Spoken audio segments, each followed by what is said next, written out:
ಮಾಯೆಗೆಲ್ಲದೆ ಮುಕ್ತಿ ಸಿಗಲ್ವಾ?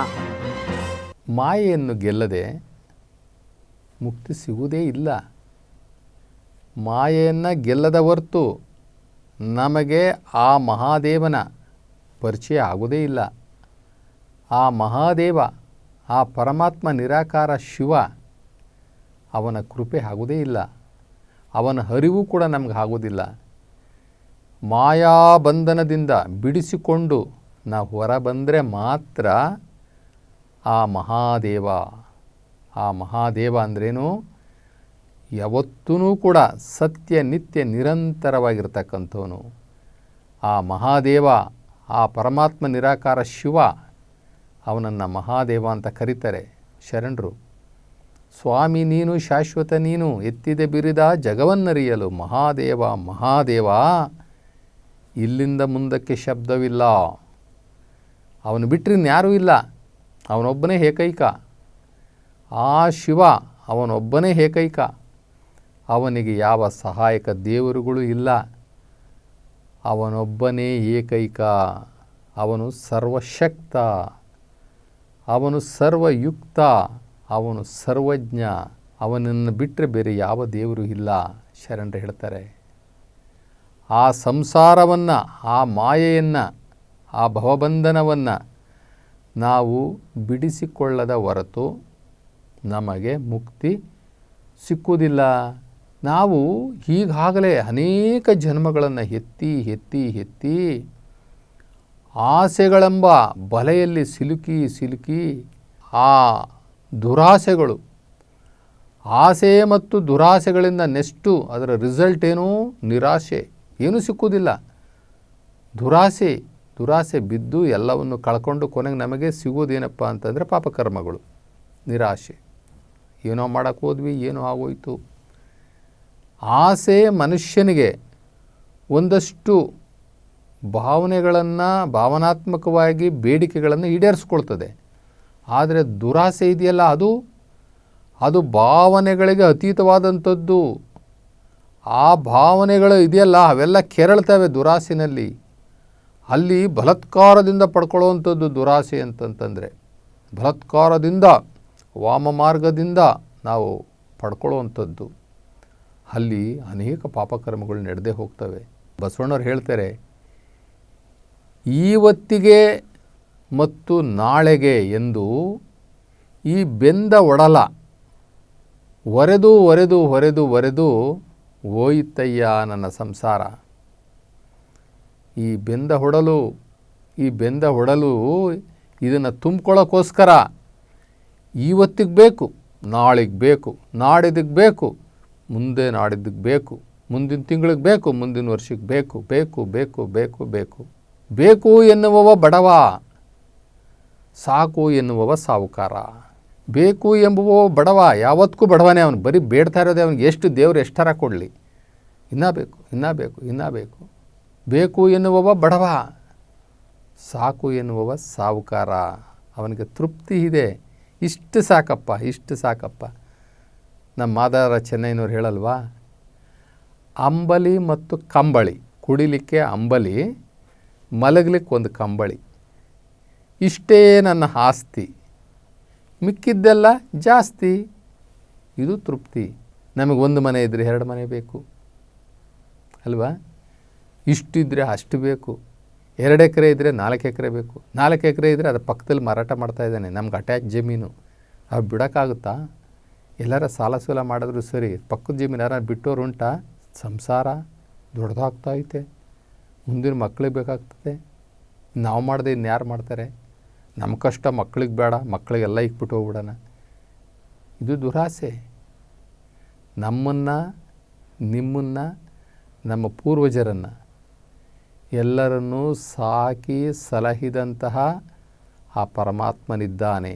ಅವನು ನಮ್ಮ ಮುಂದಿನ ಸಂತತಿಯನ್ನು ಸಾಕ್ತಾನೆ, ಅವರ ಅವಶ್ಯಕತೆಗಳನ್ನು ಕೂಡ ಪೂರೈಸ್ತಾನೆ.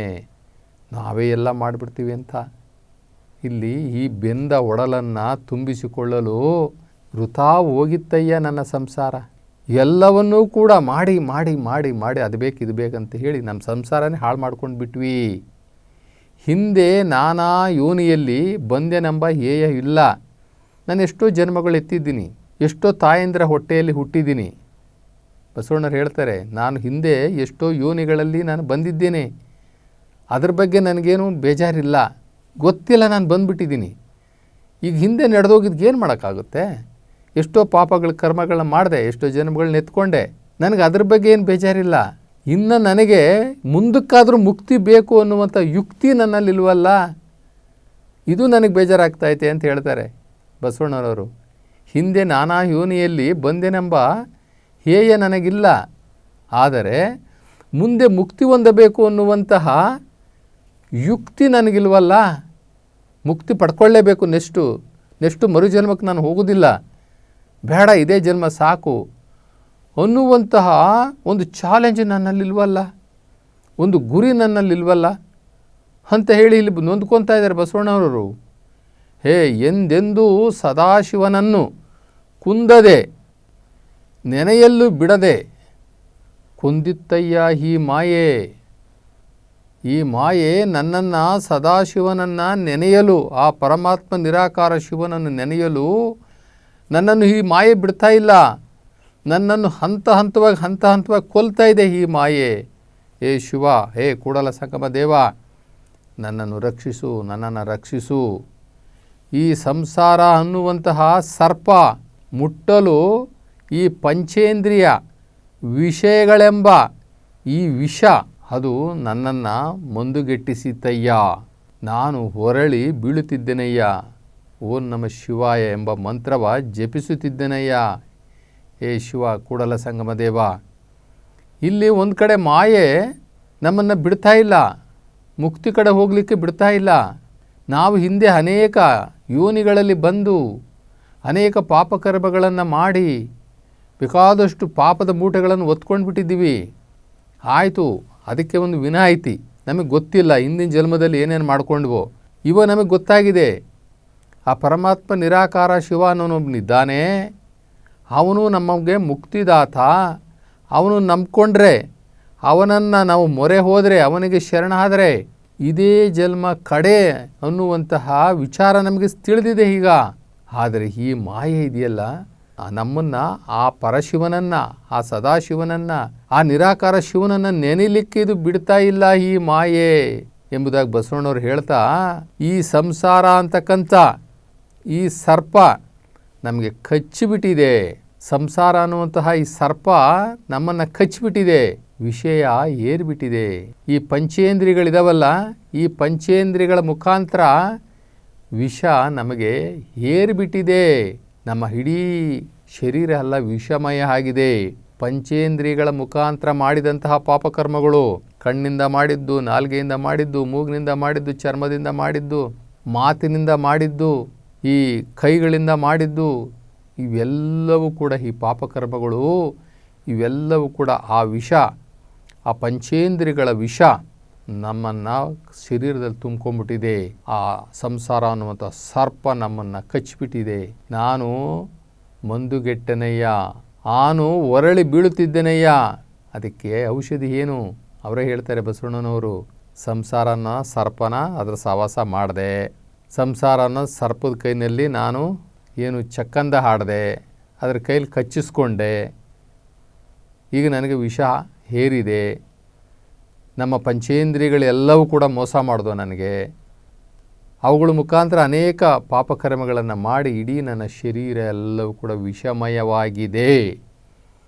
ಅದಕ್ಕೆ ಮುಂದೇನು? ಅದಕ್ಕೆ ಅವ್ರು ಹೇಳ್ತಾರೆ, ನಾನು ವಿಷವನ್ನು ಏರಿಸ್ಕೊಂಡು ಒದ್ದಾಡ್ತಾ ಇದ್ದೀನಿ, ನಾನು ಹೊರಳಿ ಬೀಳುತ್ತಿದ್ದೇನಯ್ಯ. ಅದಕ್ಕೋಸ್ಕರ ಏನು ಔಷಧಿ ಹಚ್ಕೊಳ್ತಾ ಇದ್ದೀನಿ ಅಂತ ಹೇಳ್ತಾರೆ ನೋಡ್ರಿ. ಇದು ಬಹಳ ಮುಖ್ಯವಾದ್ದು, ಇದನ್ನು ನಾವು ತಿಳ್ಕೊಳ್ಬೇಕು ನಾವು. ಈ ಸರ್ಪ ಮುಟ್ಟಿದೆ, ಶರೀರ ವಿಷ ಹೇರಿದೆ, ಒದ್ದಾಡ್ತಾ ಇದ್ದಾರೆ ಈ ಪಾಪಿಗಳೆಲ್ಲರೂ, ಒದ್ದಾಡ್ತಾ ಇದ್ದಾರೆ. ಅದಕ್ಕೆ ಬಸವಣ್ಣವರೊಂದು ಉಪಾಯ ಹೇಳ್ತಾ ಇದ್ದಾರೆ. ಅವರು ಒಂದು ಔಷಧಿ ಹಾಕ್ಕೊಳ್ತಾ ಇದ್ದಾರಂತೆ ಈ ವಿಷ ಹಿಡಿಲಿಕ್ಕೆ. ಈ ಸರ್ಪದ ವಿಷ ಹಿಡಿಲಿಕ್ಕೆ ಒಂದು ಔಷಧಿ ಹಾಕ್ಕೊಳ್ತಾ ಇದ್ದಾರೆ. ಏನು ಅಂತಂದರೆ, ಓಂ ನಮಃ ಶಿವಾಯ ಎಂಬ ಮಂತ್ರವ ಜಪಿಸುತ್ತಿದ್ದೇನಯ್ಯ ಶಿವ ಕೂಡಲ ಸಂಗಮ ದೇವ. ಇದೊಂದೇ ಔಷಧಿ ಈ ಭವಸಾಗರವನ್ನು ದಾಟಲು, ಈ ಸಂಸಾರ ಎಂಬುವಂತಹ ಈ ಸರ್ಪದ ವಿಷದಿಂದ ಹೊರಬರಲು, ಈ ಮಾಯೆ ಈ ಪರಮಾತ್ಮ ಶಿವನ ಕಡೆ ಹೋಗದಂತೆ ನಮ್ಮನ್ನು ಏನು ಬಂಧನದಲ್ಲಿ ಇಟ್ಟಿದೆಯಲ್ಲ ಈ ಮಾಯೆಯನ್ನು ಗೆಲ್ಲಲು ನಮಗೆ ಇರ್ತಕ್ಕಂಥ ಒಂದೇ ಒಂದು ಉಪಾಯ, ಒಂದೇ ಒಂದು ಔಷಧಿ ಅಂತಂತಂದರೆ ಓಂ ನಮಃ ಶಿವಾಯ ಅನ್ನುವಂತಹ ಮಂತ್ರ. ಏನು ಓಂ ನಮಃ ಶಿವಾಯ ಮಂತ್ರ?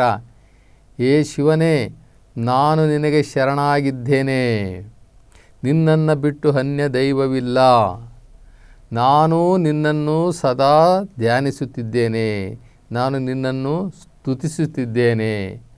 ಓಂಕಾರದ ಮುಖಾಂತರ ಈ ಬ್ರಹ್ಮಾಂಡದ ಒಡೆಯನಾಗಿರ್ತಕ್ಕಂಥ ನೀನು, ಈ ಓಂಕಾರ ಸೃಷ್ಟಿಯ ಮುಖಾಂತರ ಈ ಜಗತ್ತನ್ನೇ ಸೃಷ್ಟಿಸಿದ ನೀನು, ಈ ಜಗತ್ತು ಸೃಷ್ಟಿಗೆ ಕಾರಣವಾಗಿರ್ತಕ್ಕಂಥ ಓಂಕಾರ ಸ್ವರೂಪಿಯಾದ ನೀನು ನನ್ನ ತಂದೆ, ನನ್ನ ಬಂಧು, ನನ್ನ ಬಳಗ, ನನ್ನ ಸರ್ವಸ್ವ, ಅಂತಹ ನಿನಗೆ ನಾನು ಶರಣಾಗಿದ್ದೇನೆ ಅನ್ನುವಂಥ ಘೋಷಣೆಯನ್ನು ಮಾಡಿಕೊಳ್ಳೋದು ಓಂ ನಮಃ ಶಿವಾಯ.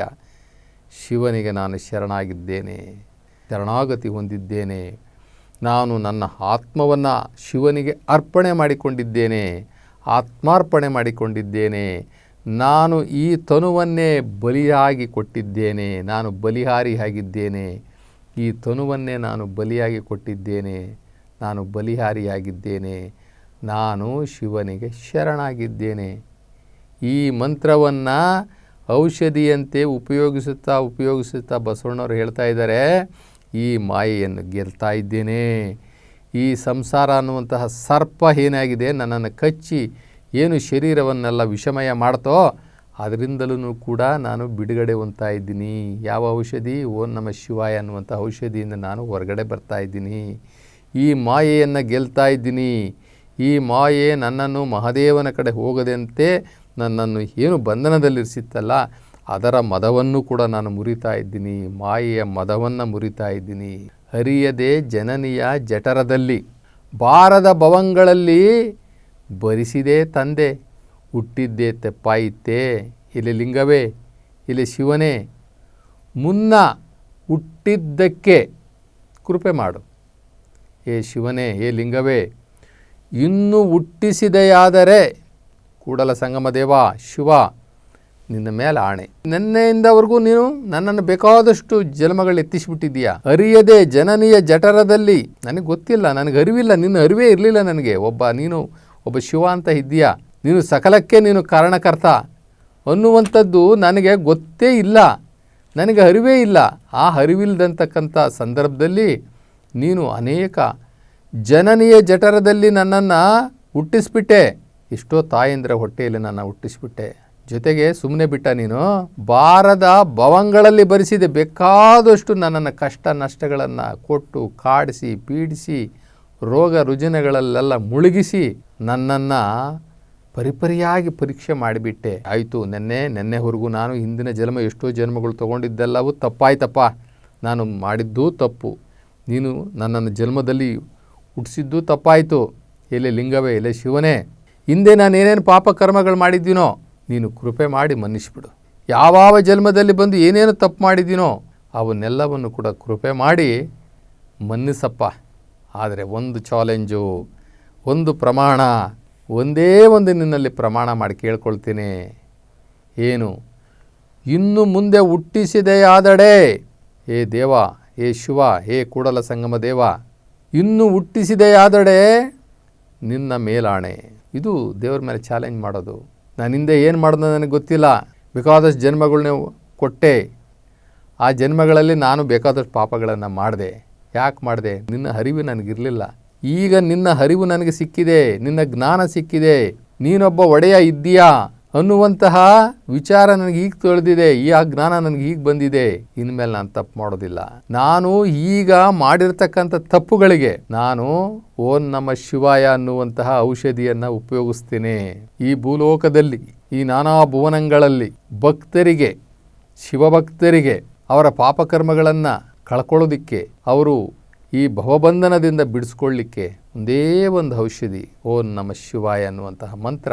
ಓಂ ನಮಃ ಶಿವಾಯ ಅನ್ನುವಂತಹ ಶಿವಮಂತ್ರ ಈ ಶಿವಮಂತ್ರ ಅನ್ನುವಂಥ ಈ ಔಷಧಿ ಮುಖಾಂತರ ನಾನು ಎಲ್ಲವನ್ನು ಕೂಡ ನಿವಾರಣೆ ಮಾಡ್ಕೊಳ್ತಾ ಇದ್ದೀನಿ. ಇದು ನಮಗೆ ದಿವ್ಯ ಔಷಧ, ಇದು ಪರಮಾತ್ಮ ನೀಡಿದ ಬ್ರಹ್ಮೌಷಧ.